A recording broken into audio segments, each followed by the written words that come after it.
everyone. मैं हूँ सब पे भारी आकाश Tiwari. My name is Menno. I'm 31 years old. I live in Holland, located in Rotterdam right now. I've been breaking since around 2000, 2001. So that means more than half of my life I've been breaking. So this is almost everything I can remember is break. My whole life been in direction of break. Um, I won the Red Bull BC1 3 times, so I'm the 3 times world champ. So that helps me to live from my passion and to realize other dreams. So besides that, I also paint, but not so much time for that lately because I'm also a father of 2 kids, and I run a clothing brand called Menno Leisure. That's another big passion of mine. Um, so yeah, that's it, man. One question which we ask to every artist we call in, like every goddamn artist, sports person, everyone who is coming in on a show. As a full-time b-boy, how do you earn and how are you managing your income? I manage my income from judging mostly, teaching, video projects, prize money. Yeah, that's it, man. It's basically everything that comes on your path. You take it with both hands and you make a living out of it. I mean, I'm pretty lucky that I'm signed with Red Bull, so that gives me a lot of stability. So they organize the World Championships called Red Bull BC1. They have a lot of prelims called ciphers everywhere worldwide. So usually I'm judging a lot of them and I'm teaching there. Now during Corona times, not so much traveling, so not so much income as well. Um, yeah, that's for now how I've been making my living. Exactly. As a full-time b-boy, surviving is quite difficult, and you are doing that as a full-time b-boy. So that's pretty great. That's Yes. the reason I asked you. Whatever I'm gonna do, people are just gonna skip to this. So I'll save some time, and I'm just gonna ask you directly so that it's gonna help them, and then in the end they can subscribe and like it. So that will help me earn money. So please do that. But yeah, what really happened in Red Bull BC1 World Finals Mumbai last year, India? Okay, you versus Menno versus Killer Koila. Okay. And can you take me through the first round? Like, can you take me through the, because I know you've been saying this in a lot of interviews, but I really love that staring part, and I want to put that thing in my podcast. Like the way you start by staring your opponent. I just want my audience to listen to that because that's very important. That's very important. So can you take me to that first round, and then I'll ask my question. You basically gave me my answer already. I know. Dude, your That's story so is weird. so inspiring. I fucking watched all your interviews and I just loved it. But anyway, yeah, like there's always a lot of pressure in the Red Bull BC1, so you can read that in people's eyes if they're ready or not. So it's always first before the battle starts, you have like a little stare down, and you kind of like measure each other's pressure a little bit or something like that. So that's already a little bit where like dominance comes into play. On a stage like that. So yeah, usually what I do is I look somebody in the eyes and then I wait till they look away or stare down first. So then you already one step ahead because you beat them on the confidence part. Coming to the first round, okay. You there, Killer Koila made that yoga move, okay, that meditation move, and the audience was like, they went mad. They were supporting Killer Koila till the end, okay. So was there a moment in that battle you thought, oh shit, like something like taking a back, or you said no, it's not gonna happen, nothing's gonna change me. So did you feel like that pressure? No, because I know that little roll was nice, but at the end. So this is the problem. A lot of people think they understand breaking because they dance a little bit or they Yeah. break maybe 5 years or 10 years. But honestly, I'm gonna tell you now, I started understanding breaking after I was dancing 10 years. It takes a lot of time to understand the art form that's this deep as breaking. Exactly. And there's a lot of people they think they understand and there's a lot of people responding for like gimmicks or like small moves, like crowd pleasing things. I'm not really impressed by it, and I have trust that the people that's sitting on the judge's chair are also not really impressed of it. It adds, it's a good thing, but it's not like, I don't know. I know India is a very hype crowd, hyper than most other crowds I know, which is very like a very good thing. But I also know they can cheer up a lot for things that don't really count that much in a battle, but that's just like crowd pleasing. So no, I was not really worried when he rolled back with his legs like this.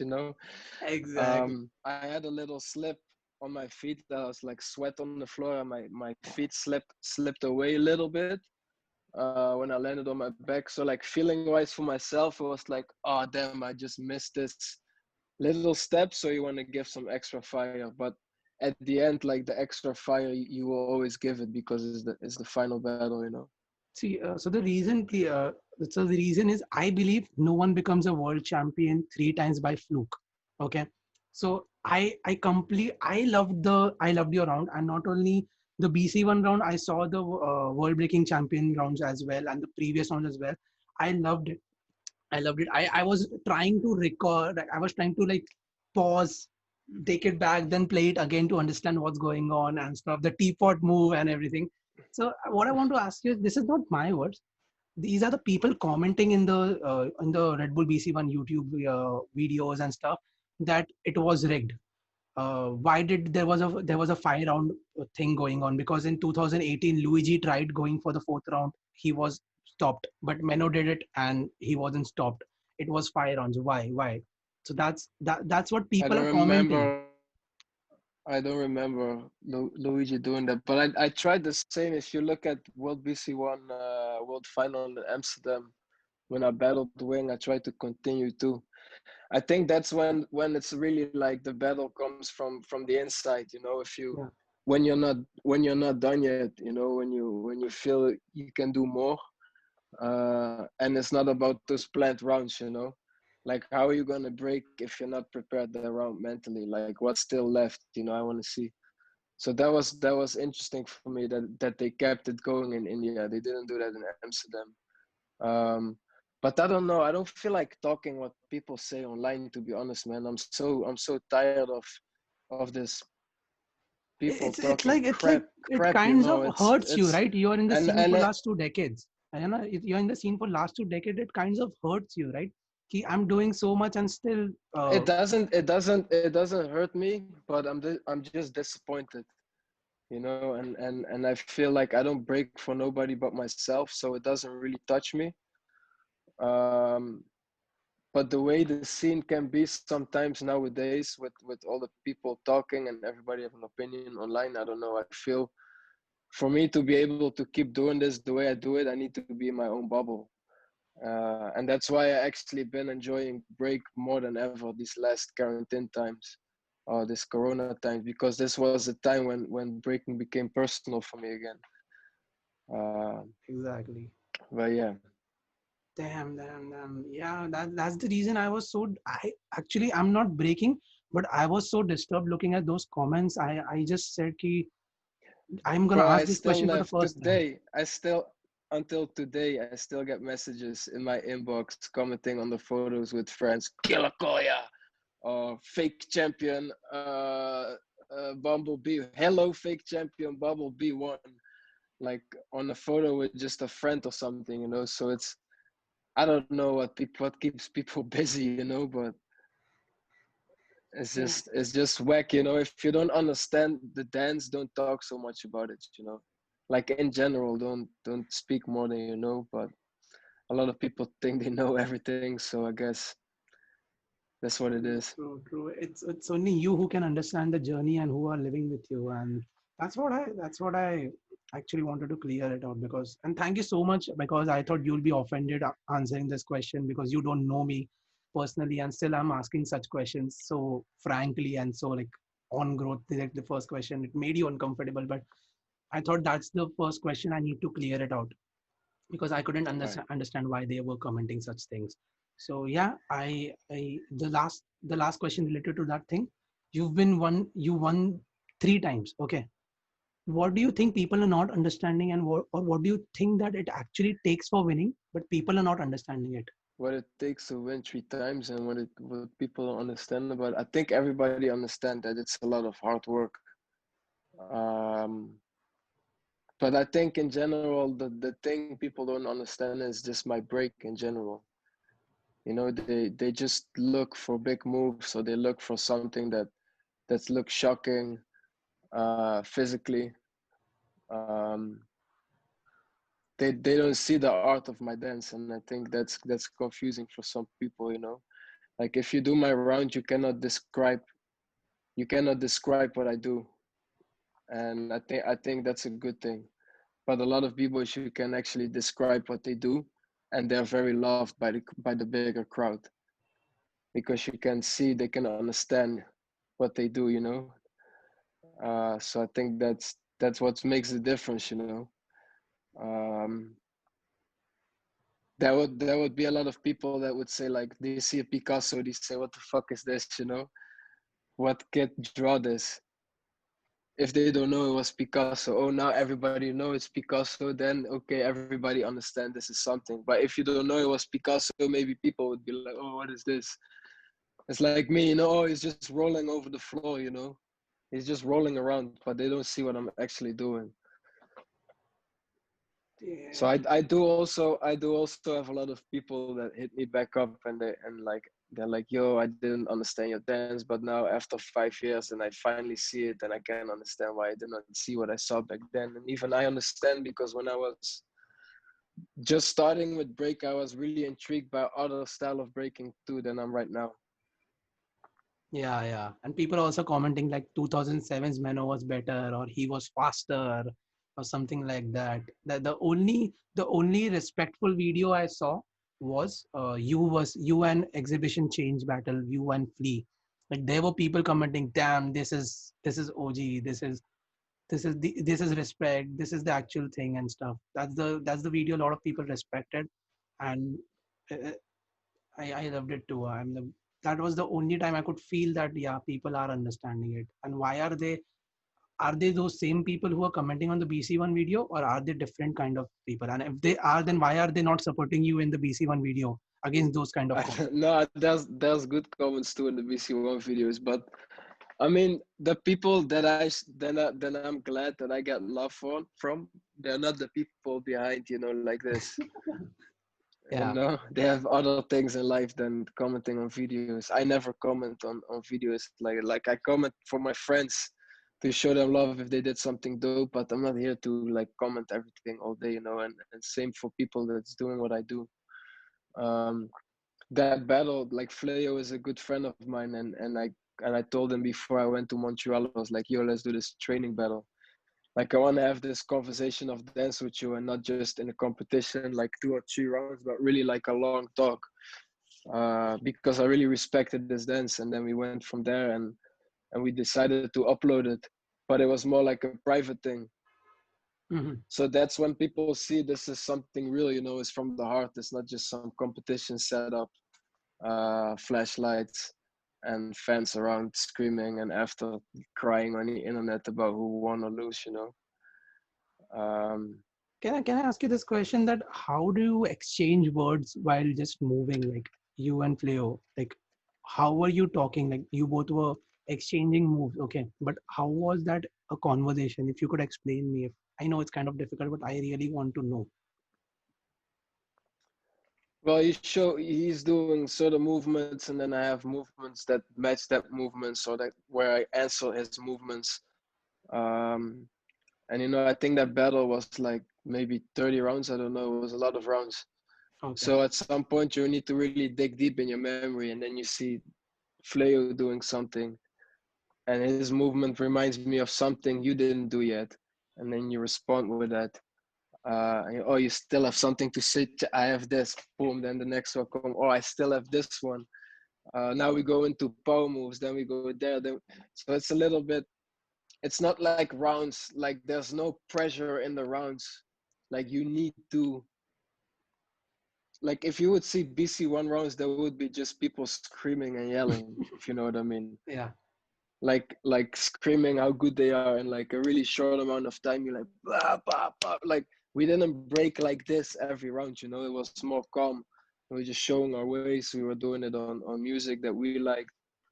um so I think that's when becomes something becomes a conversation, you know, more than just showing off to each other, you know. No more serious talks. Okay. Let me ask you some fun questions. This is named by me as like shitty stuff. Okay. Like first shitty stuff question is, whenever you go for a battle or a competition or performance, do you feel the urgent need to pee? No. No. How is that possible? Like how is that possible? Not even once. No, just when I do big competition where I know I need a lot of stamina for, then these days I start days before I start drinking a lot of water Yeah. to stay hydrated. So then I just need to pee all day in general because I'm filling myself up with water so much. But no, not like a nervous pee. You mean like I get nervous before the battle? I need to pee. I need to pee now. Dude, like, come on, dude. When I was in college, I was just going for a performance. I still needed to pee every time before the performance. It was like, I need to go. I need to go before the performance. So I No, common no, with everyone. Hey, yeah. no. Okay, okay, okay, fine. So the next thing is, do you believe in superstition before going into any battle or something? Like, doing a cap, something like this, or maybe pulling up your pants or some other thing. Do you believe in those superstitions? Um, I don't know if that's something to believe in. It's just a thing you do, right? Slapping your legs, jumping, like dancing, you know, Yeah. getting your mind ready, visualize what you're gonna do in your head, uh, breathe in, breathe out, you know, just like get your body and your mind ready for the battle. Oh, okay. Okay. But So no, so it's not something like I always do. damn.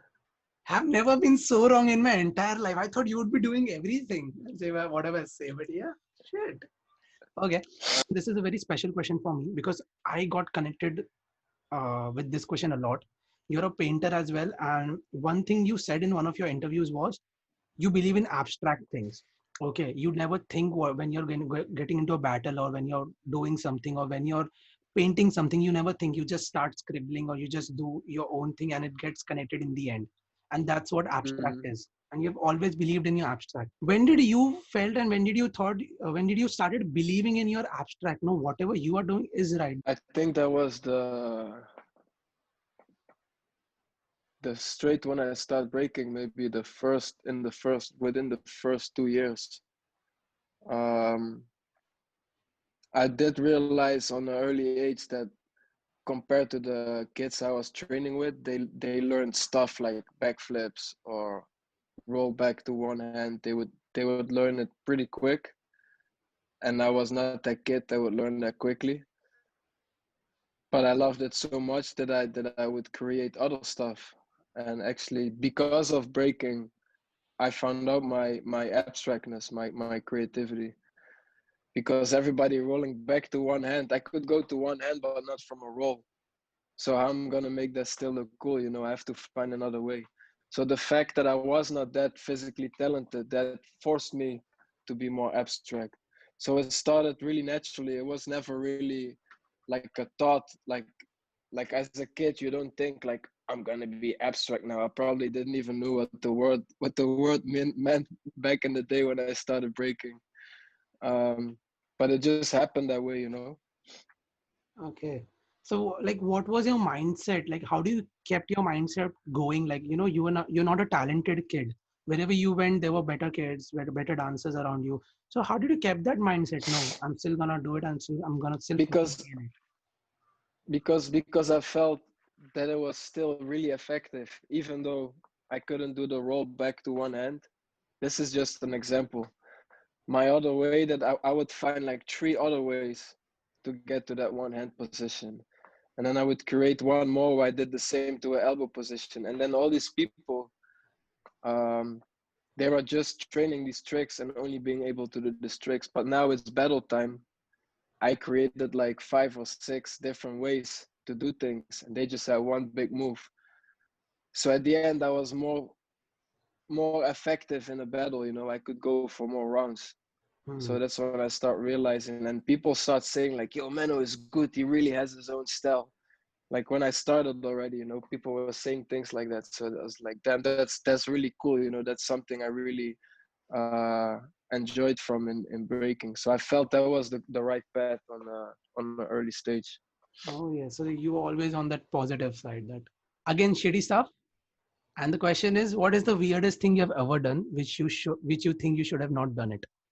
The weirdest thing, any place, battle, at home, anything.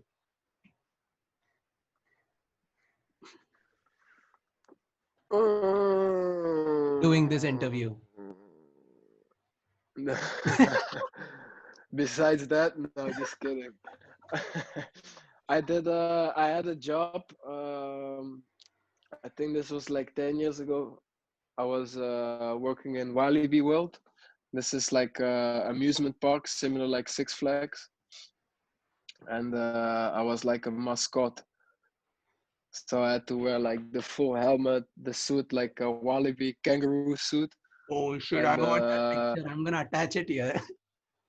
and I had to play air guitar, like fake guitar, because we were like a band. We were like a rock band of crazy animals.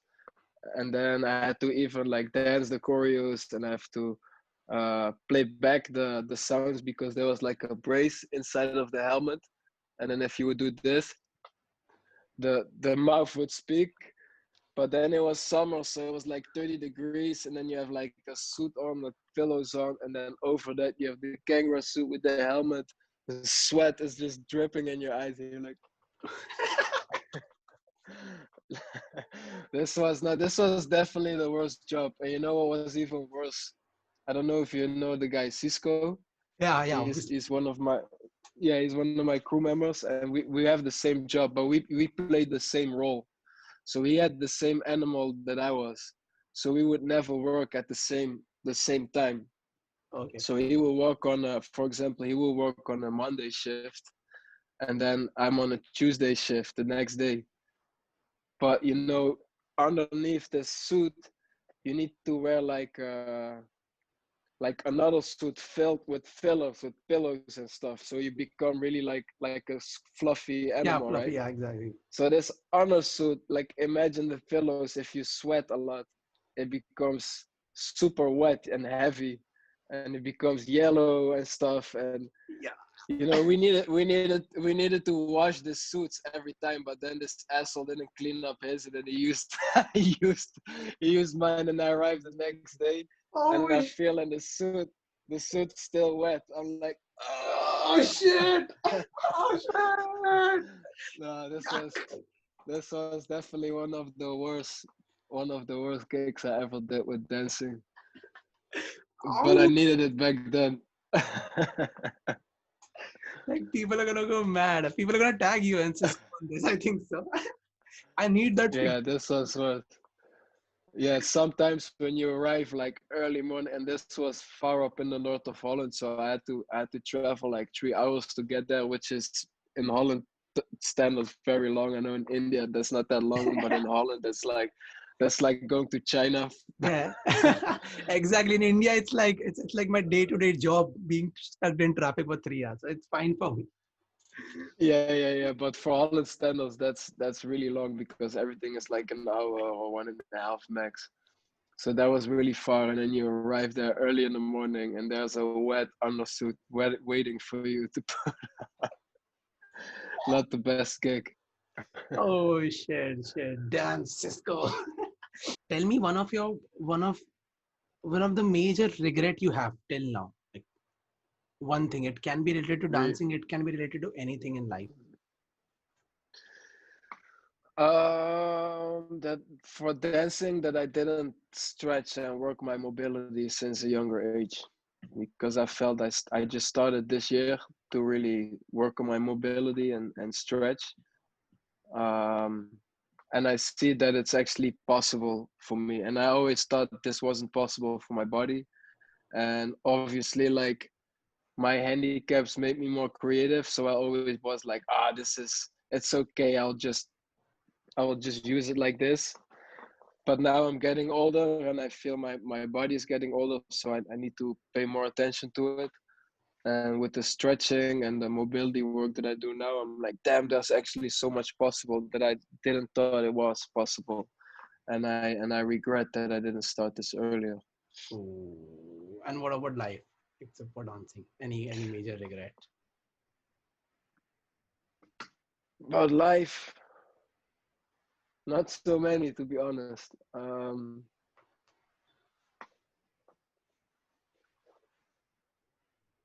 I could have paid a bit more attention on school, I guess.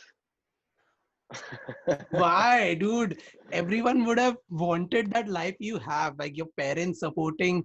In India, it's common Yeah, that parents I don't know, support. I know, but still, I'm living from this full time, and like my strength is really in my creativity, and in my dance. But like right now, my dance and my brand, my clothing is becoming a business too, Yeah, and I'm not a business guy, and I'm trying. I'm doing my best, but I can feel this is not my strongest part, Um, so this would make sense if I would be a bit more sharper on this type of stuff on school, and also languages. In Holland we had French, we had German.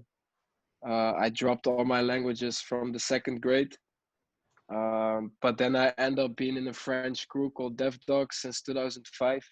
I'm having a lot of friends who are French. And I'm like, damn, why didn't I choose French? I would never think I would travel that much when I was still in school. yeah. So like on things like that, I would like, I should have starting my driving license earlier and stuff.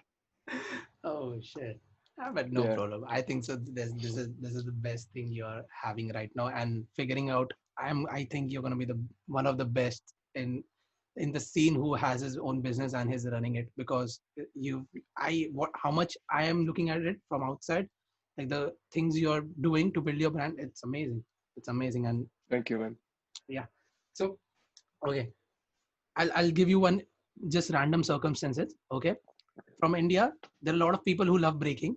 Okay. And right now, people are doing full time breaking as well, like you. But it's common that after your college, you need to do a job or you need to do something to survive. Okay. And that hampers your dancing and stuff. So, and then people have interest in breaking, but they lose. Like they are not a full time breaker in the end. So, is it possible for a 9 to 5 job person to do breaking or to be into like to be competing in such massive competitions, or no, you need to take that risk? You need to take that risk and just Well, it's possible, but don't get a girlfriend then. not gonna share this, right? You're not gonna share this.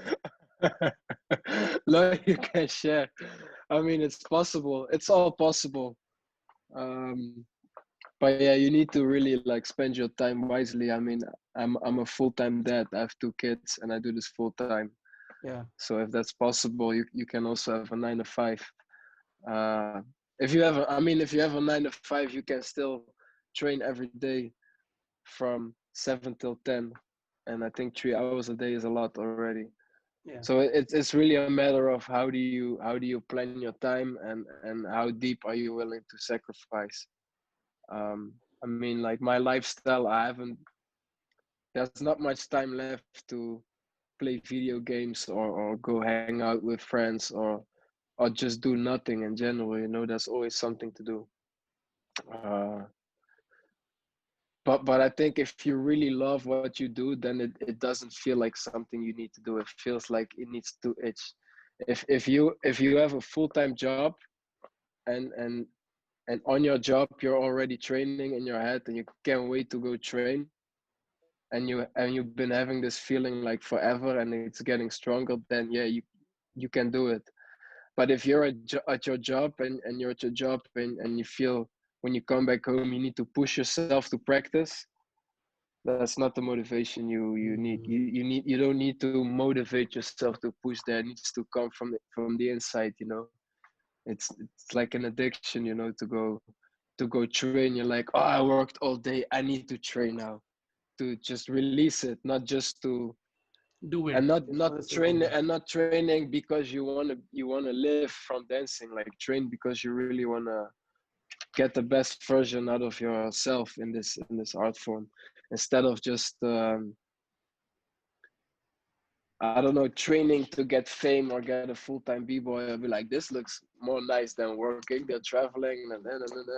You know, it's I think like to become a full-time b-boy is something that happens to you. It's not something you choose to do. Like you start breaking on a young age, or on a later age, and you're super talented, and you feel you have that talent, and you feel it's possible, and then it's coming. You know, if you have that trust, and you have the motivation and the time to push it through, then it's possible. um but I think it's hard to find the motivation if you're not motivated like that in general, you know. Yeah, Then if you have that and a job, then it's going to be really tiring, I think. true, true, true. That maybe that's what people don't understand. And one more But thing I there's have. many ways. So I think to add on this, there's many ways to live from breaking, you know. You can really, like, some people are good in battling, some people are good in teaching, you know. um, you can set up, you can focus on the next generation. You can put your energy in teaching people, set up classes. You'll earn money, you know. It will take a lot of your energy to train for yourself, to become the best or something. um, but I think it's also very rewarding, and also you got more structure and income, and then you got the showbiz, you know. You got theater. uh, there's the modern dance world is really hungry for the influence of breaking. um, there's so many side routes on breaking that you can take, you know. um, and in general, if you love breaking that much and you have a full-time job, try to make a link somehow with your full-time job to your breaking. Somehow those paths should be able to cross. If you're into videography, or like you're into podcasts, or photography or clothing, managing people. Like if you're into management, try to become the manager of the best dancer in India at that moment, or the best b-boy, you know. Like accountant, if you're into accountant stuff, like help out dancers to fix their paperwork and stuff, you know. Become that guy, you know. Like you will have your network in dancing. All the dancers be like, yo, that guy is cool, he's a dancer too, and he's helping me with my paperwork. Mm, How many customers will you get? A lot, because of dancing, but you're still an accountant. So I think, you know, like this breaking scene, the network you've been building up with your friends and the community, this is something very big, and I think you can apply it in a lot of different jobs. So just try to put these two things closer together, I think. you just need that drive, and then you would be able to figure it out. People Yes. miss that thing. Yep. Shit. Oh damn, that was a great answer. Shit, coffee motivating, and yeah, man, that was a lot of motivation. Thank you so much. Uh, Thank you.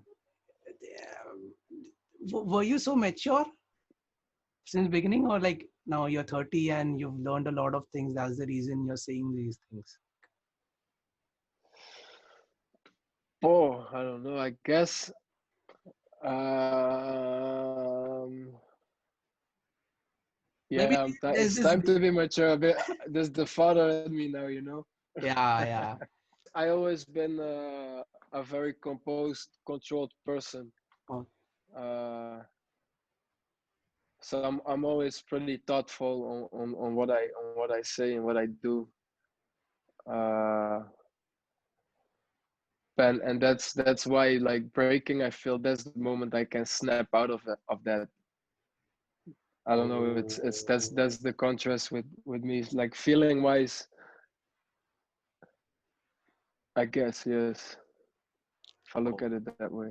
yeah. So in life, you're too much calm and composed and thinking about a lot of things, and then in breaking, you're like, Yeah, but I don't know if that shows really the right image. I guess calm and composed around people that don't know me, I guess.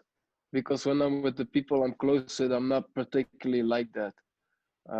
how Um, are you? What do you do? I can be crazy. Like I make a lot of jokes. I'm full of fun all the time. I love sarcasm. Oh, Uh, I can feel that thing. uh, like I love to make jokes and to just make fun of things. I can be hype also, but like just in general for a bigger crowd or for people that I'm not close to yet. I guess I always seem composed. Okay. Yeah. So I want to know three or four things you make sure like that's your routine to help you grow. Like maybe it can be related to practice. Maybe it can be related Hmm. to watching videos. If watching videos, then what kind of videos? Like whatever you consume or whatever you do, that subconsciously enhances your art form. Always digging for new music. Um, and new music, I don't mean music from 2020, but I mean like you found music you never heard before, so you can go back to 1950 to find new music. Really go on a research. If you are a young person, listen to music all the young people like, but what are those people listening that making the music you listening, and what are those people listening what they are listening. Like go back in time, understand the musical journey, uh, start to appreciate and move different on different music types, not just hip hop, like discover jazz, discover rock, search everywhere for crazy sounds. And I think music is really a big push in everything you do. It can set your mood. I wake up with music, I go to sleep with music. I think this is a very big add. Besides that, I think just always try to be uncomfortable when you train. Oh yeah. Don't just do what you already do. Um, Try to be a beginner again a lot. Um, I think that's a very helpful one. Things that I subconsciously do.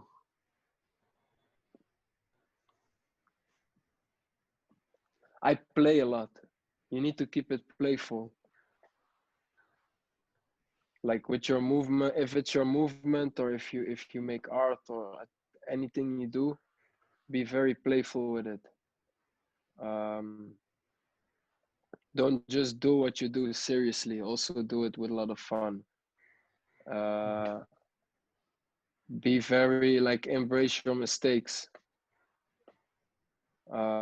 because I think and if you make a mistake, whenever it's in drawing or in dancing, that's when something spontaneous happens, and that's when you can actually create something out of it.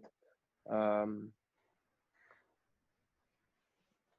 so yeah, embrace your mistakes. Take time for yourself too. I think it's good to have people around you to train with, but you also need some solo space sometimes to train. And this is very good for the mind. Learn to train by your own, and I think this will also teach you how to be motivated from yourself, so you're not depending on other people. Are you, bro? You going to train? Are you going to train? No. Are you going to train? No. I stay home. There's a lot of people like this. Nobody's Yeah. training, so I'm not training. Oh yeah. Like, no, you training anyway. Got it. So you've been breaking since last 2 decades now. Okay. Uh, what do you think has gone missing? What's missing now that you wanted, but maybe you are not finding it right now in the whole scene? What you had in past, and that's not there in Oh, what right I had now. in the. Oh, okay. I didn't get that. Yeah. Um, Good music and battles, because now all the events have have live streams, and all the music need to have the rights. So this is a big this is hard for me. You know, the music is very flat sometimes. Okay, got it. Yeah, it's hard to really feel it sometimes. Okay, And and I think back in the day there was more. It was more about the event than about the winner. And now most events is really about the competition more than over just the event. You know, people go to an yeah, event, they lose first round, and they go home. That's not what, you know. It's not this, the mindset you know you should have. So I yeah, think that those that vibe was a bit better before. that magic and vibe is missing. Okay, Yeah. yeah. So tell me one thing you have kept constant for you, so that helps you in winning those battle or those competitions or anything you do, like that one thing you make sure that you should be having it or you should be doing it. What are the things required? Like everyone would be asking you, like what are the things required for winning? Like that's not something specific, you can't define it. You will do this and you will win, but what are you making sure of that you will do that one thing or always? Be really dedicated and Hmm. train hard. It's actually quite And simple, just train hard it's and really right.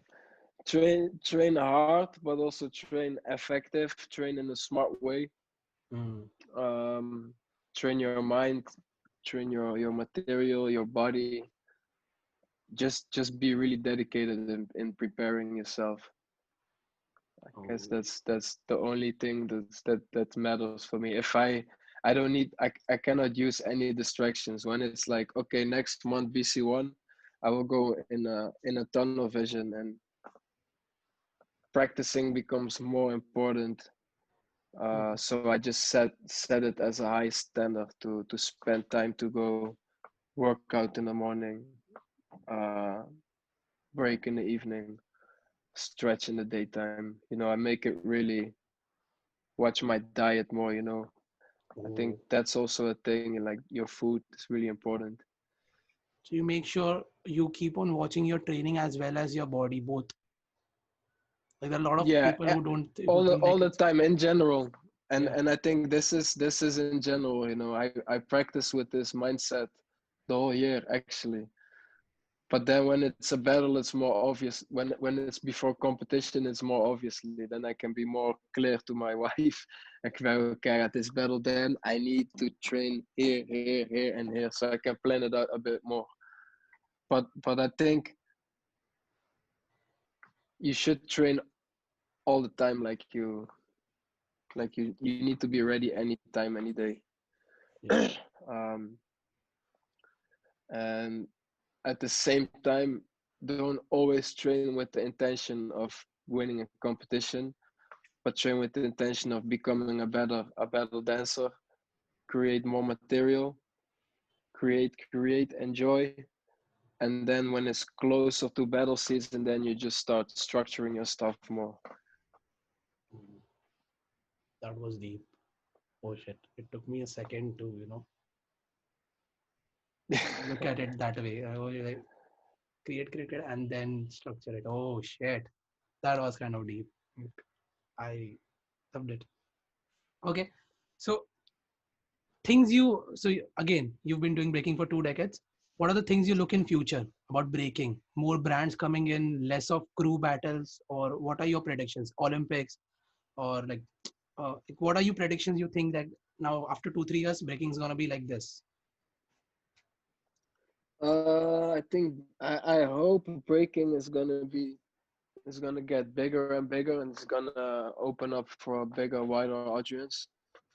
Um, but I also hope that this will be a push for the underground scene to keep things alive still, also just for b-boys and breakers only, you know. Yeah. So I think the breaking scene will become, I don't want to say divided because it's basically the same thing, but you're gonna have two different platforms, I think. Okay. One will be more like the underground, the b-boy one, the breaking one. I don't want to leave out the b-girls. um And then you have the Olympic one, which is more like based on sport.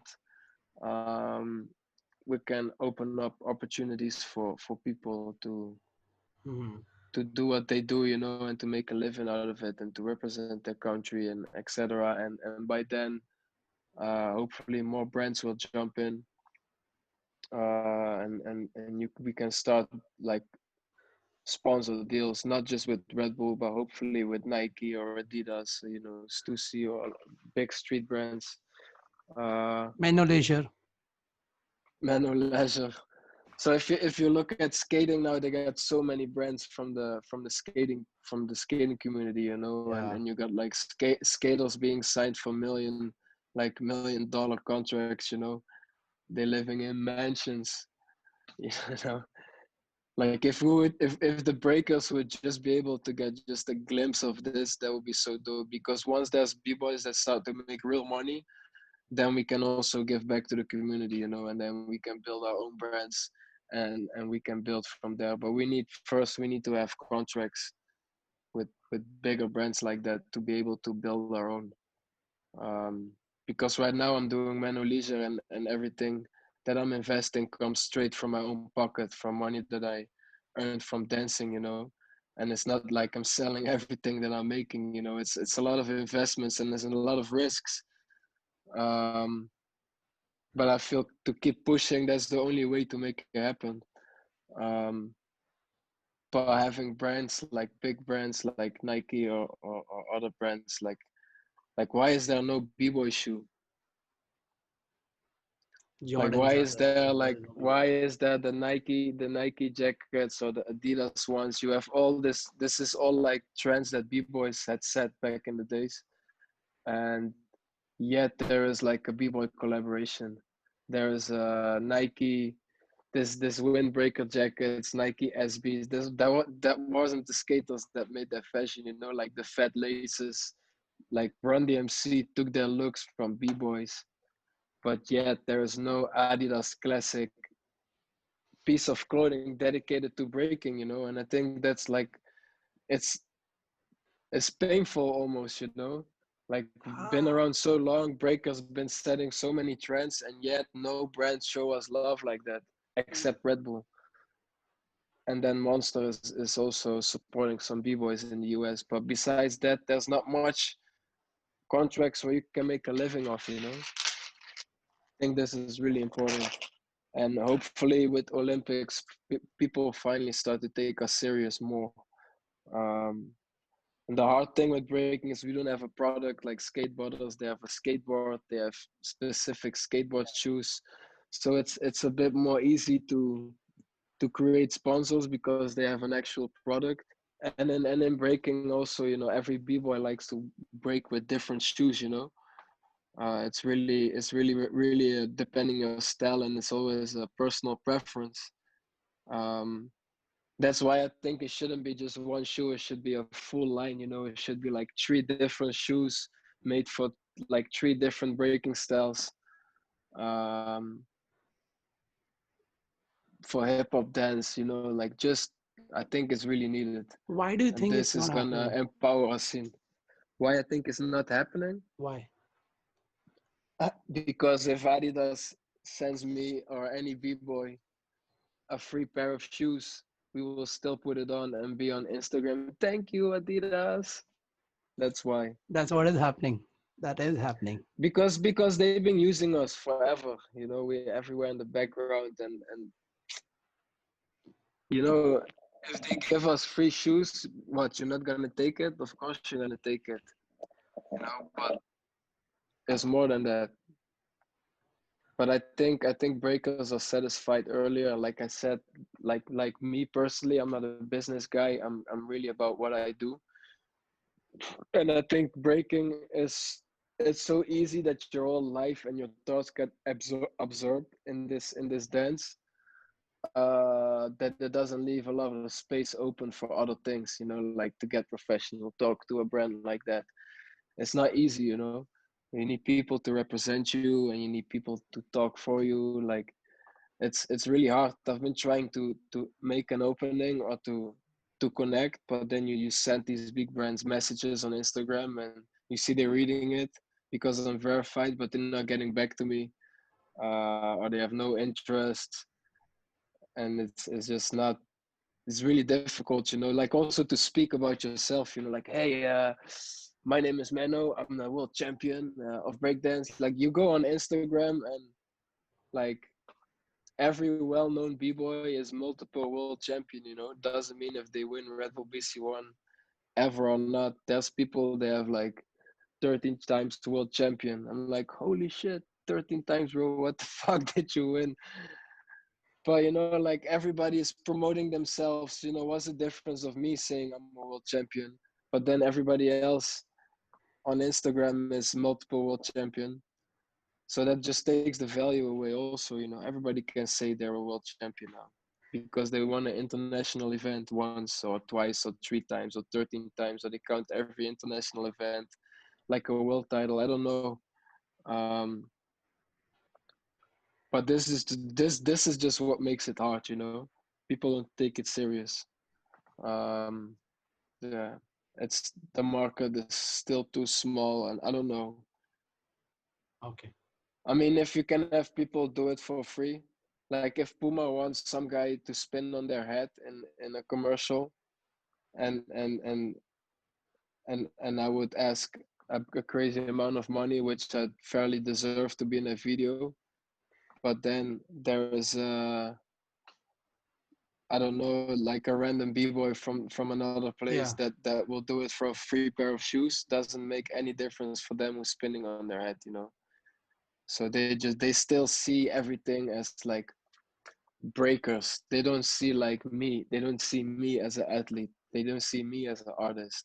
They see just break dancers. You know, that's what I think.